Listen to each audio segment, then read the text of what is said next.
Hey everyone, how's it going? So today I'm just going to be talking about the Kino Lorber pickups I ended up getting. Got these during the Kino sale, just never ended up, unboxing them on camera or anything like that. So I'm just going to talk about them here, do a little type of pickup video. And if you notice me looking right here instead of right there, I am using my phone for this, and I just happen to look at the screen rather than the camera itself. So just trying something new though. Just to get to them though, the first movie I got was The Last Laugh. This was directed by F.W. Murnau, and if you know that name, you associate him with Nosferatu.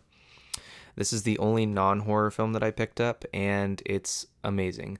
It's a silent film from 1924, and it's about this kind of worker that he is he gets his fulfillment from his job, and one day he loses his job and it's stripped away, and it just feels like a downward spiral, and it's very unfortunate for him. But you can tell by the title that someone in this movie is going to get the last laugh. um, it's a fantastic film. The reason I ended up getting this just because I really, really love it. It is public domain, but I wanted to own it for myself and own it in actual nice quality. And yeah, it's just really amazing. If you haven't seen it, I definitely recommend checking it out. Um, Due to it being a silent film, the storytelling is, excuse me, it's done through visual storytelling, and it still holds up today in my opinion. It's phenomenal. From what I could tell, the transfer is going to look phenomenal. The thing about this, I haven't seen any of these just yet, except did I watch? Yeah, I did. Okay, I've seen one. I'll tell you which one I saw.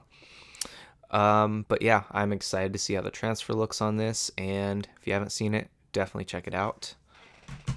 And the next one I got was The Devil Bat, starring Bela Lugosi. This is somewhat off the heels of Dracula. It's a few years later, but I believe, when did this come out? 1940, and it's kind of like it says on the back here. This is kind of how I found out about that.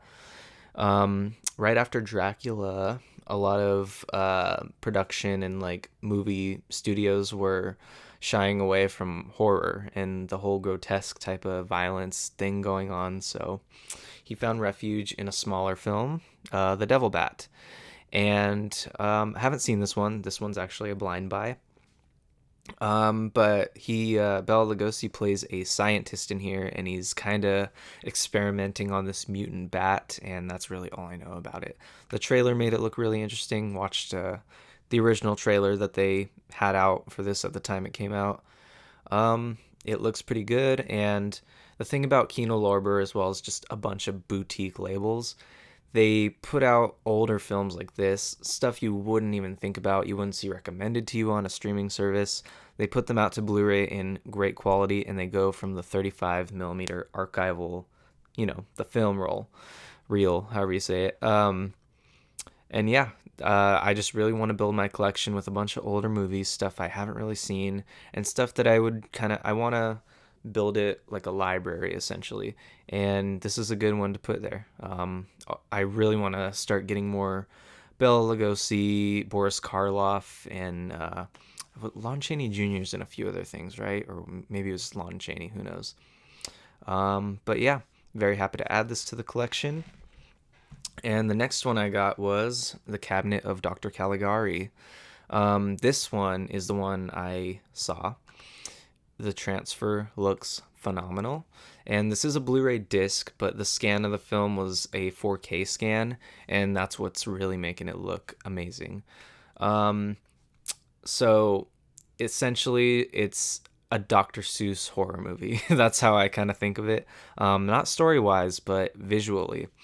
The sets in here are completely something out of this world. You could tell it's from the mind of a madman, and it's great. This is one of the best movies you will ever see, and it actually came out in 1920, making this 100 years old. This movie's 100 years old and still holds up and looks phenomenal on 4K.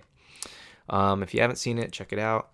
Oh, side note, if you are into Rob Zombie, you'll recognize the sets in here being in his Living Dead Girl music video. That's where he got the inspiration to make that entire music video. And the next one I got, heads up, I have not seen any Mario Bava films. I know. And thought, why not start with Black Sunday? So I'm not completely sure what else Mario Bava has really, what else he's done for other films. I'm just completely not familiar with it, but I know everyone talks about Black Sunday, and I've seen this cover countless times growing up. My dad had this in his collection, and so I'm very excited to see what it's all about. I know it has to do with kind of this, not cult. It is like a cult film mixed with like an art film. Like that's how people kind of explain the whole Mario Bava thing, at least with this movie. I haven't looked at much of his other stuff. And essentially it's about this witch, and she is gonna be burned alive, I believe, and she puts a curse on these people, and that curse kind of comes into play about 200 years later. That's all I really know about it. This was another blind buy, and I'm very excited to check it out and see how it looks on Blu-ray. And the next one I have is Phantom of the Opera. Lon Chaney, the original. I just wanted to own this film so bad, and I'm so happy that I do now. One thing, like, there's not much else to be said. Everyone knows this movie. Everyone knows it's fantastic. But there is something on here that I didn't really know about. So it contains a 1925 version and a 1929 version. And I didn't really, I wasn't sure what the difference was. From what I can tell, it is mainly music. I guess I'll find out, but even reading the back, I was still a little confused. But yeah, I believe it's mainly music. That's what the difference is. And yeah, just a great film. If you haven't seen this, you really need to see this. And earlier when I said Lon Chaney Jr., just so you know, in case you don't know, I'm sure most people do, but Lon Chaney Jr. is the person who plays the Wolfman, which is Lon Chaney's son. So it is kind of cool that Phantom of the Opera, his son went on to play the Wolfman, you know? And the next and last one, I know, didn't get too many. White Zombie, another Bela Lugosi film. I have seen this one. I streamed this one or rented it, I think. I don't really remember. I just remember I didn't own it. I either rented it or not rented, either saw a DVD of it or somewhere rented it. I most likely saw a DVD of it.